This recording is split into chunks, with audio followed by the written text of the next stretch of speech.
You're listening to Seattle Real Estate Podcast. Andy Ngo has confirmed he was attacked while undercover at a Portland protest doing research for his new book called Undercover. This guy's...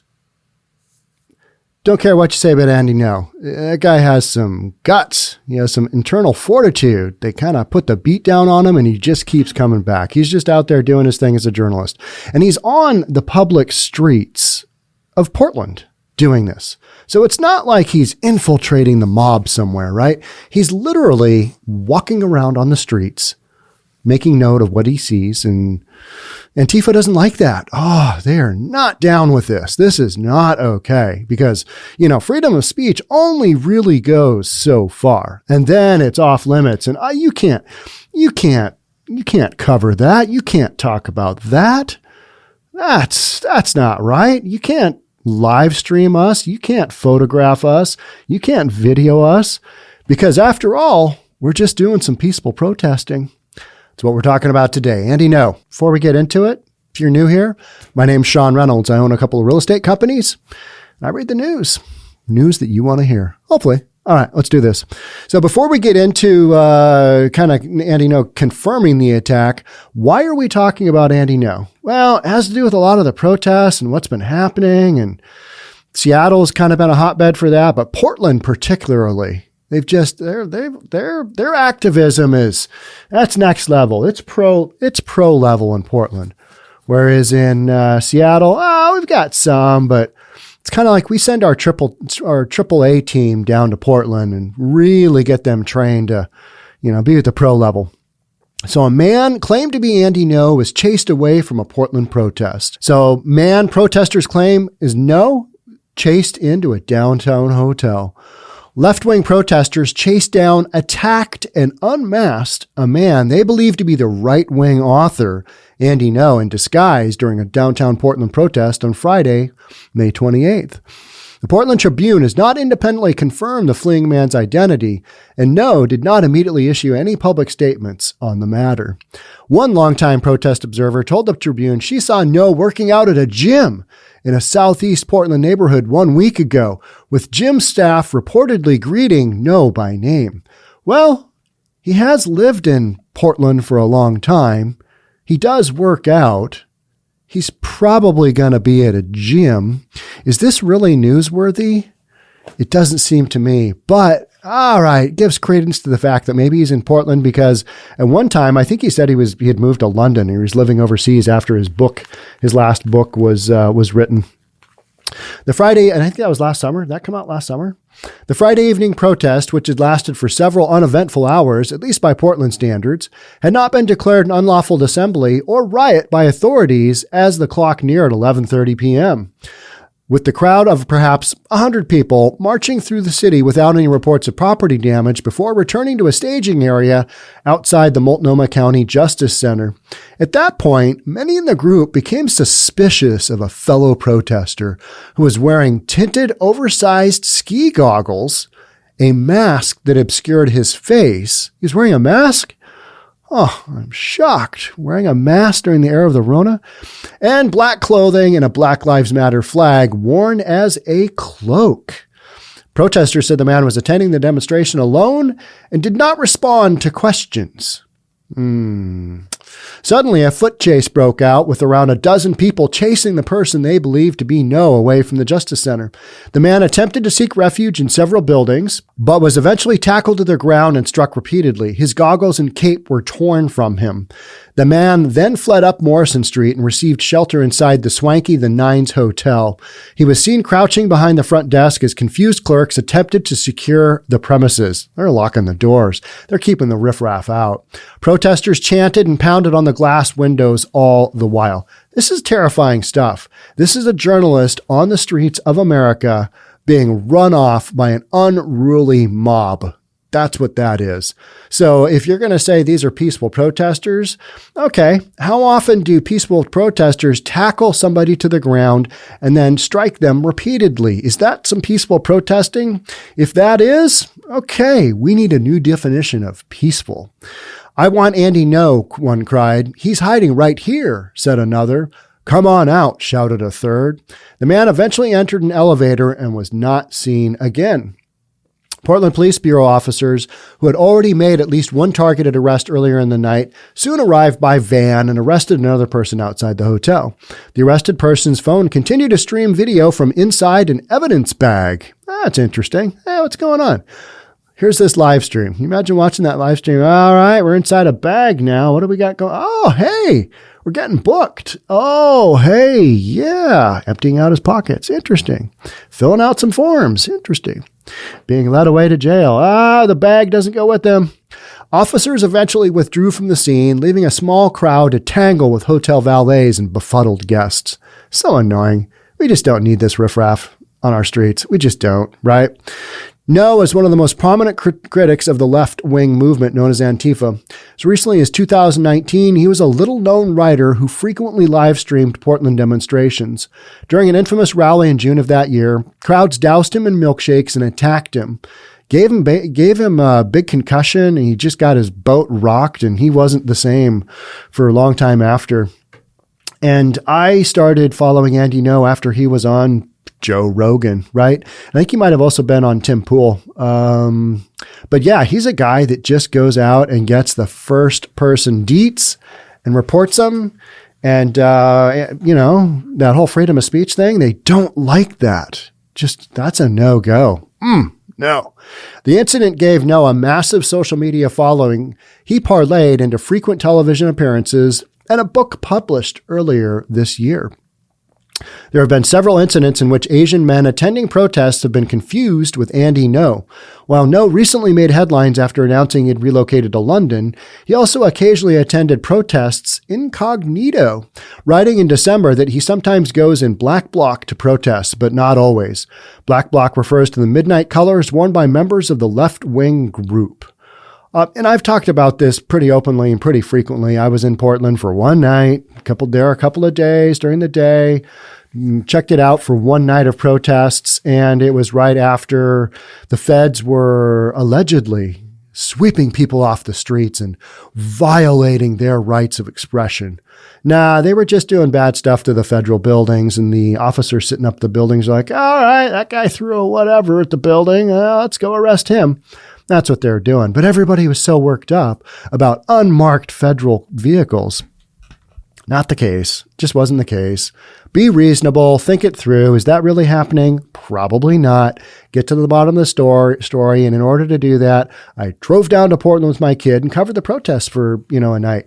But I've literally got one live stream on YouTube that ends after about 20 minutes. And it was because in Portland, I felt uncomfortable and unsafe streaming there in Portland. It was like, ooh, this is a whole nother level here. This is not good. These people are, they're more than serious. They're dangerous. So, I can see them, finding a guy like Andy Ngo and going, all right, we're going to put you in the beatdown.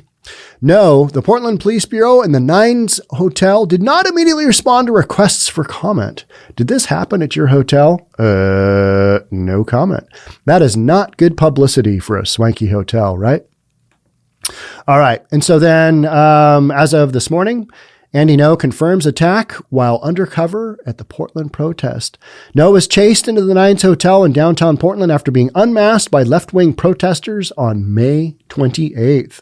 The right-wing author Andy Ngo confirmed he was the masked man whose cover was blown during a recent rally, spurring a foot chase and attack from left-wing protesters on the streets of downtown Portland. Though draped in a Black Lives Matter flag and wearing tinted ski goggles, Ngo was embedded along a small band clad in black during a protest on Friday, May 28th, when protesters sleuthed out his identity and chased the editor into the swanky Nines Hotel. He was working on a new book of his book, Unmasked. Here's what he said. I took care to mitigate the risks and went to observe Antifa firsthand. That's usually what he says, right? But by mitigating the risks, that means he, put himself into disguise. Man, I wouldn't be doing that. That's just me though. I mean, I am a commentator. I am not a journalist. A journalist goes out and gets the story and creates the story. I read the story after it's all said and done. Much easier on my end because I pick the story. I think the audience will like this. We're going to talk about this. Whereas Andy Ngo is one of those dudes who he has a lot of courage. Let's put it that way. Courage, whether it's good or bad, I don't know. But I mean, he literally, if you watch the beatdown he took with a milkshake incident, I mean, he just got rocked. I mean, he took a literal beatdown, and how he walked out of that, I don't know. And he had a concussion. He had some brain damage there for a while, some swelling of the brain and the skull. Sounds like that's all good now because he's willing to, put a oversized ski mask and drape himself in a Black Lives Matter flag. So, I mean, is that crazy or is that really brave? I think it's a little of both, isn't it? And like I've said, I'm old and I don't want to die. Therefore, I just don't do those kind of things. So like many other journalists, Antifa has tried to silence and intimidate through violence and threats. I had to cover my face and eyes to do my job and stay alive. So this is literally what's going on. And people are like, yeah, it's okay. It's not that big of a deal. I mean, glass windows in businesses, they can be replaced. We just put up with this stuff. And in Portland, they put up with it for 100 and however many straight nights. I mean, just out of control. After another brief sprint to the nines, protesters pounded on the front doors of the hotel as Ngo slipped out the back entrance into a waiting ambulance that transported him to a hospital because he got beat up by the peaceful protesters. That's very peaceful of you to beat up a journalist on the streets of America. Yeah. It kind of tells you something, doesn't it? In a lot of these protests, what you'll see is this is a direct action protest, and we don't want anybody saying, "Hey, be peaceful, don't break those windows." You don't want anybody like that. They also don't want any live streamers because live streamers are like journalists. They leave a record of what's going on, and sometimes it doesn't really promote the peaceful protest narrative, does it? When you show pictures of videos of people smashing out windows, it kind of goes down another road that says just basically anything goes, and this is the opposite of peaceful. So Portland police, okay, we got some tweets here. I'm not going to read those. Another quote from Andy. It seemed obvious they intended to make good on hundreds of threats over the past 2 years to kill me, he said. Police arrested one man, 26-year-old Sean Lopez, an attempted second-degree assault, first-degree burglary, and other charges outside the hotel. The court documents say he is accused of throwing rocks through the window of a Starbucks and a Campbell Court apartment resident, filming a crowd on April 26th.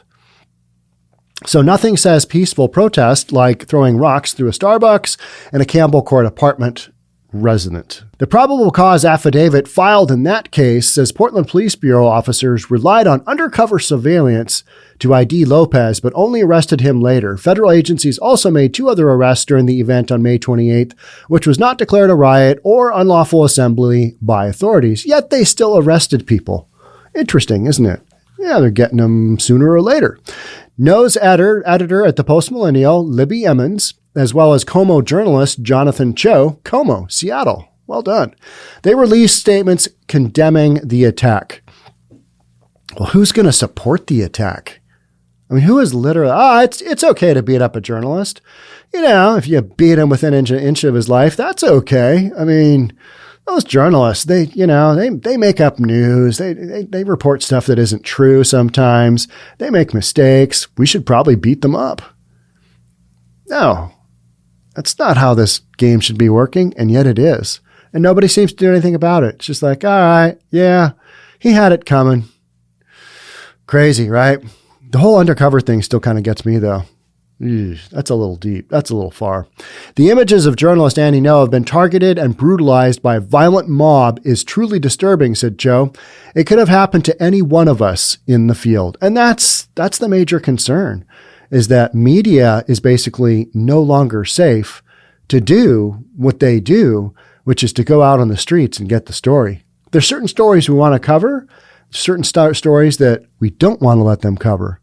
And internally, Antifa doesn't want any coverage at all, except I don't know what coverage they do want. I mean, it's just unclear even what their end goals are. Ngo has faced significant criticism from activists who say his coverage spurs death threats and harassment. Really? Huh. Let's see what that looks like. Should we just take a quick peek at that? So Portland protesters say their lives were upended by the posting of their mugshots on a conservative Twitter account. What Andy Ngo is doing is legal. The mugshots are public records. And Ngo told Willamette Week that it is his duty to report on protesters who have been arrested. That's what he does. So on August 7th, last summer, Black activist Regina Gray was tackled by Portland police at a protest and charged with disorderly conduct, resisting arrest and interfering with an officer. All right, they don't just randomly do that, do they? No, they got better things to do. They've got real crime to work out. But at these protests, these knuckleheads do crazy stuff and end up getting arrested. I know it's shocking. But that same day, conservative Portland activist Andy Ngo shared Gray's name and mugshot on Twitter. Gray, 30, is charged with interfering with an officer, resisting arrest, and more, Ngo wrote on Twitter. She was arrested at the violent Antifa protest in Portland and was quickly bailed out. Gray is frequently photographed with kids at protests and rants about white terrorism. And the photo was retweeted by 475 people, and with the inclusion here, probably a lot more by now. 12 nights later, on August 19th, a man showed up at the doorsteps of Gray's mother's East Side home. He was sweaty and nervous looking, and he asked for Regina by name, said Lucinda Fisher, Gray's mom. He mentioned Gray's son, and I noticed he had a gun in his hand. Fisher slammed the door and called the police. Update. After this story was published, readers questioned whether Lucinda Fisher had called police. On September 17th, the Portland Bureau of Emergency Communications, which fields calls to 911, told Willamette Week it can find no record of a call from Fisher or an associated number and address on August 19th. Gray and Fisher stand by their account and maintain that Fisher called police. The other subjects in the story, Philip Wenzel and April Epperson, do not claim to have contacted police regarding harassment. See how this stuff goes? It's like, all right, did you really do any of that? You're talking nonsense. Did you do anything? You can't prove it? Okay. I guess we go with the facts, which are, we don't really know what you did or didn't do. So Gray's children, 9 and 4, whom she brought to protest with her prior to her arrest, fear for her life. They're scared that somebody's going to kill me, Gray says. My first instinct is to say, no, that's not going to happen, but there's a huge risk. Well, maybe you shouldn't be doing stuff at the protests where you get arrested for. How about that? If you've got young children at home, should you be at the protest? Should you be taking said young children to the protests? You might say, well, Sean, you've taken your child to the protest, and I have. But he's 25, and he's 6 foot, 200-something pounds, bigger than I am. So, does that mean you take your child to the protest? No, but my child isn't 8 years old either. I mean, he's kind of the guy you go, all right. Yeah, probably wouldn't pick on him either. That's not a good call. That guy, if he lands a punch, that might hurt. So I'll go with that 8-year-old over there. I'll take them on. I mean, come on, let's be real. So if you're going to a protest, don't take your children. And then if you're going to a protest and you're claiming that you're peacefully, exercising your First Amendment rights, whatever rights you want to, your freedom of speech rights, maybe don't do stuff that you're going to get arrested for. I'm just saying, is that reasonable? Is that a reasonable thing to ask? It is, but expecting people to do it? Whew, no, that's not going to happen, is it? Ngo's prominence has been catapulted by Portland's protests. He is editor-at-large at a Canadian conservative website called The Post-Millennial and is also a regular guest on Fox News. Last year, he was assaulted at a Portland anti-fascist march where masked assailants punched and kicked him in the head.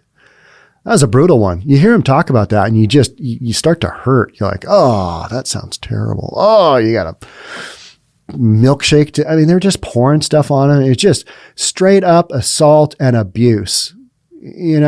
all in the name of what are we chanting for? Is it, what is Antifa doing? What's their message? It's not even really clear anymore, is it?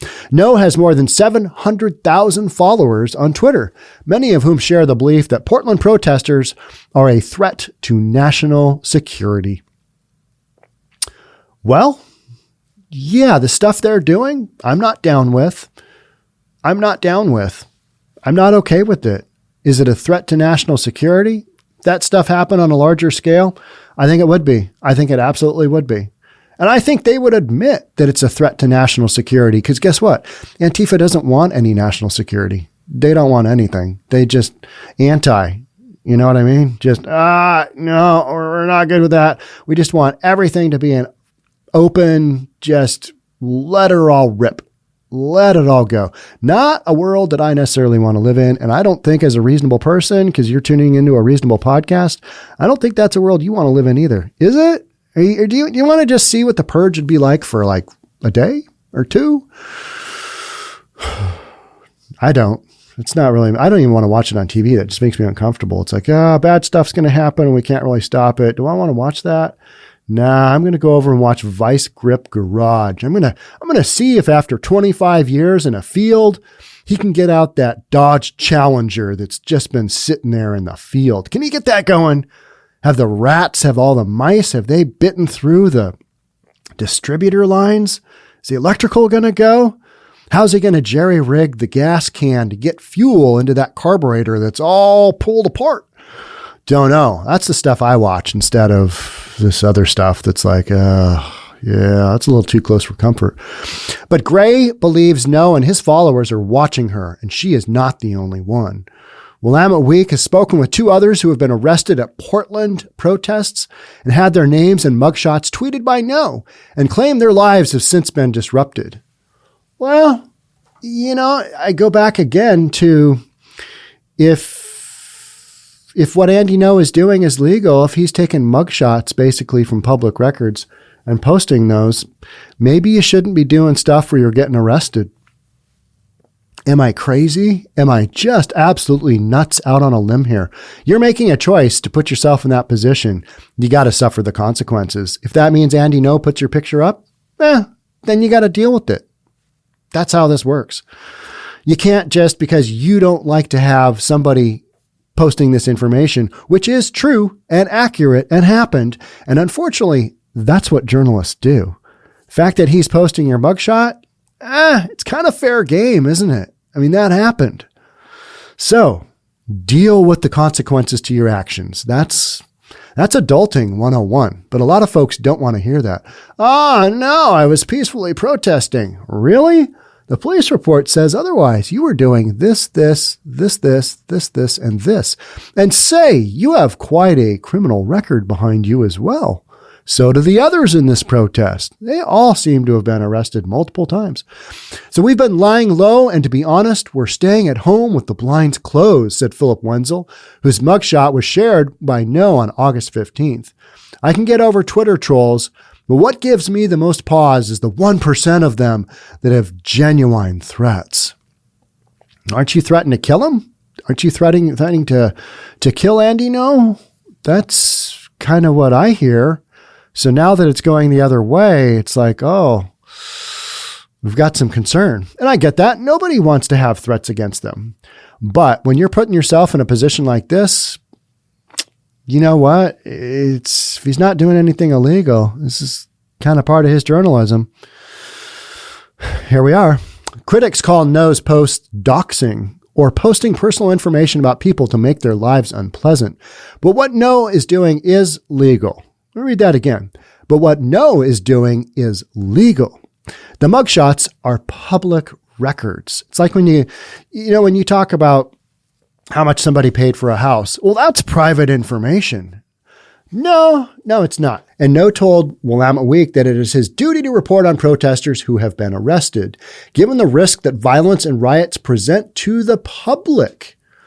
Now, if the public saw what happens at these peaceful protests, I think they would agree that violence and the riots are something that the public pretty much wants to avoid. And Andy Ngo happens to be one of the few guys that's reporting on this. And that's why I cover him, because I think he's a cowboy in his own field. He's out doing his thing. And would I personally do it? Absolutely not. Why? Going back to, I'm old and I don't want to die. Not yet. We're all going to die. Nobody's going to make it out alive. But, later versus sooner is one of the times where I'd probably employ that term. But what he does do is he's like, hey, these guys are doing this. And they don't like it. No wrote Willamette Week via email. I believe my duty as a journalist includes informing the public about individuals who are believed by criminal authorities to be sufficiently dangerous to the public that they meet the standard for arrest. They meet the standard for arrest. That's what he's doing. Is that so illegal?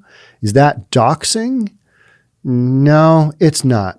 Portland couple Aaron and Philip Wenzel started their evening Friday, August 14th, as they have more than 10 times before that. They donned their protest outfits, full gas respirators, masks, bike helmets, and a bulletproof vest for Philip, who had been in the front of protests as part of the drum line. Aaron, a medic toting a first aid kit, usually settled in a few rows behind the line of drummers. That night, Philip was arrested when the two of them were sandwiched between two lines of officers during a smoke-filled, chaotic confrontation captured on video that shows several protesters cowering under yellow shields as cops push them to the ground. A video of Wenzel's interaction with police shows him shielding his face on the ground as a half dozen cops tackle him. What was he doing before that? What exactly was he doing? Yeah, that's what I'd like to know. He was arrested, charged with assaulting a police officer, resisting arrest, interfering with police, and disorderly conduct, and released the next day. The next morning, Ngo posted his mugshot on his Twitter account, writing that Wenzel was arrested at the violent #Antifa protest. Ngo also posted a biography of Wenzel from the law firm where he works as a paralegal.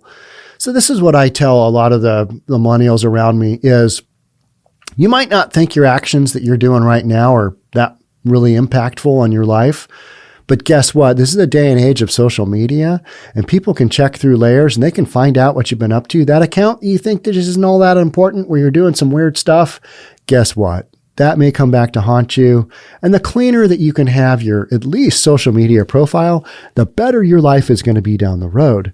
So if you are out there thinking that you're going to hide while you're doing some peaceful protesting, here's a good example of how that may not actually end up to be true.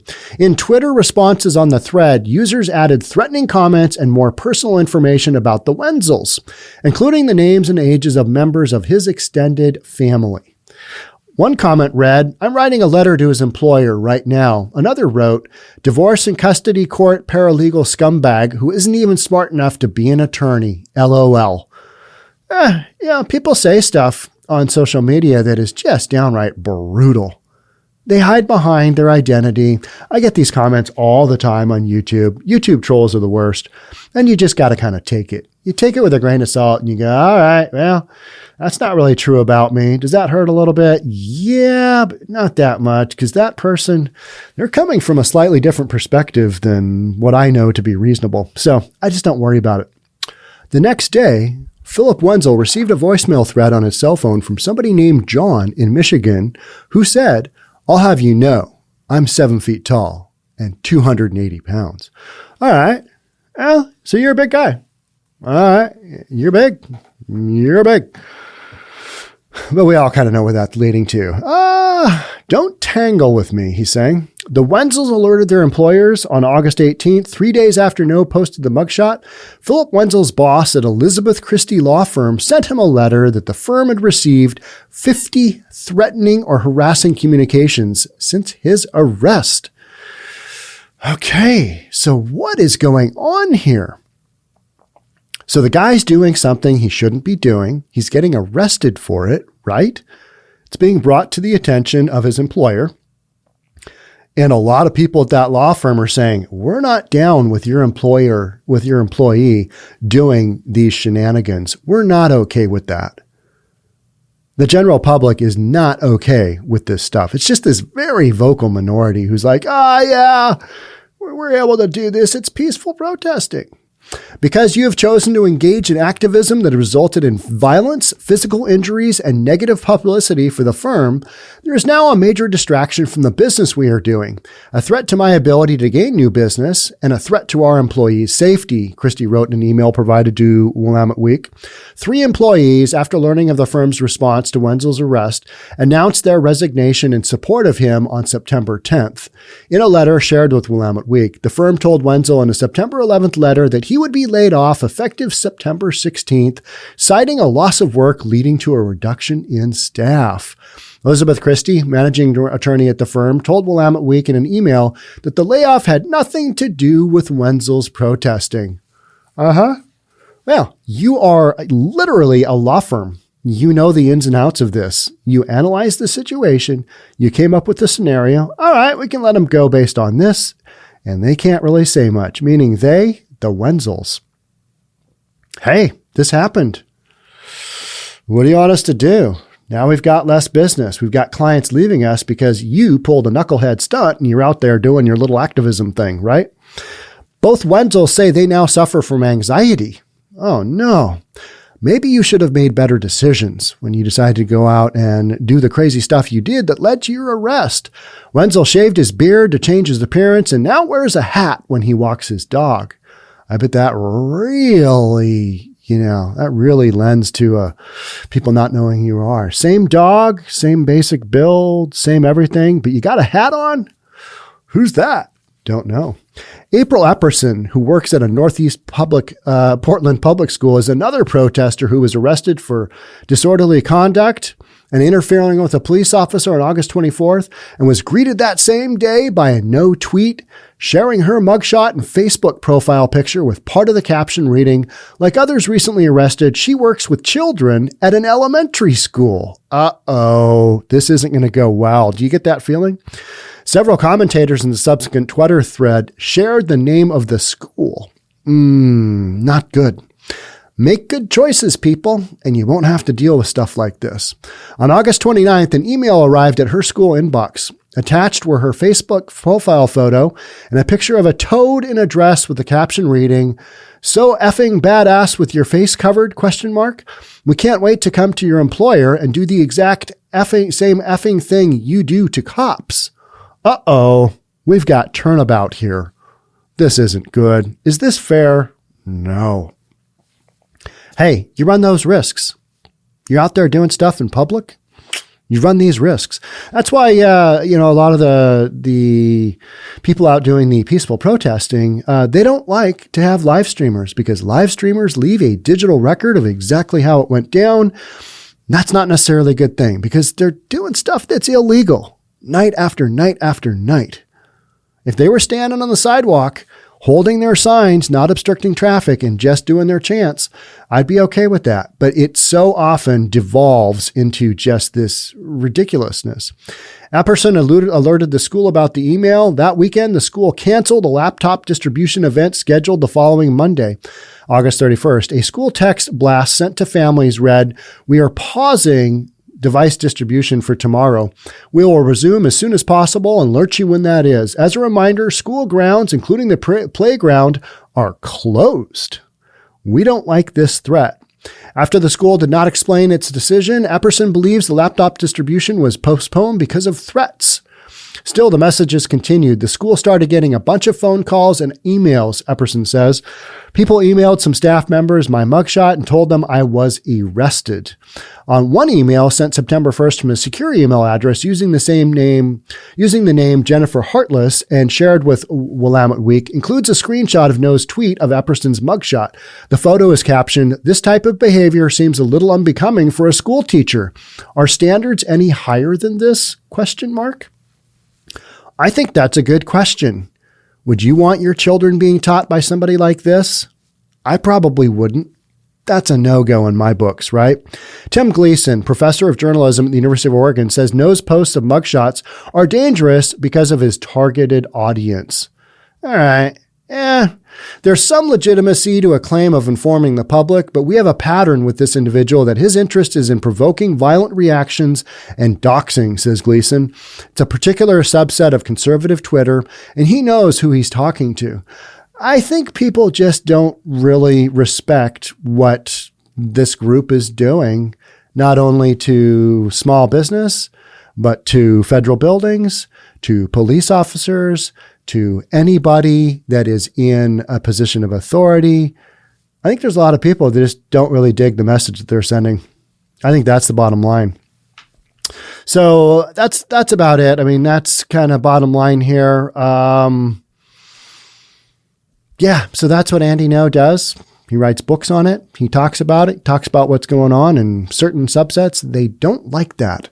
They would rather be anonymous because their behavior often leads to arrest, and then it rocks their personal lives. That's not good. So bottom line here, people, make good decisions, and you won't have to deal with nonsense like this, right? Make reasonable decisions. You want to try and firebomb a police department, a police district, a precinct? That might come back to haunt you. That might not be the right call. Don't want that. So make good decisions, and I think your life will be better off. All right, that's it for me on this one. A little bit longer of a podcast, but I think I got through almost 3 articles. All right. So we've got a little better handle on what Andy Ngo does. He got rocked again. Andy, I hope you're okay. I think that what you're doing is not only really ballsy, but I think there is a need for that because people need to know, what are these peaceful protests really all about? They always seem to end up in arrests. How does that go? Interesting, isn't it? It's an interesting paradox because major media says one thing, the other is a totally different story. Truth somewhere in the middle? Yeah, it is. Guys like Andy, I think he throws it out there, and some people don't like that. And you know what? Not everything is for everybody. It's kind of how I see it. All right. Thanks so much for being here. Thanks so much for being part of the Seattle Real Estate Podcast. I'll catch up with you very soon. Until then, stay safe, and we'll talk then. All right. Bye for now. See you then. Bye.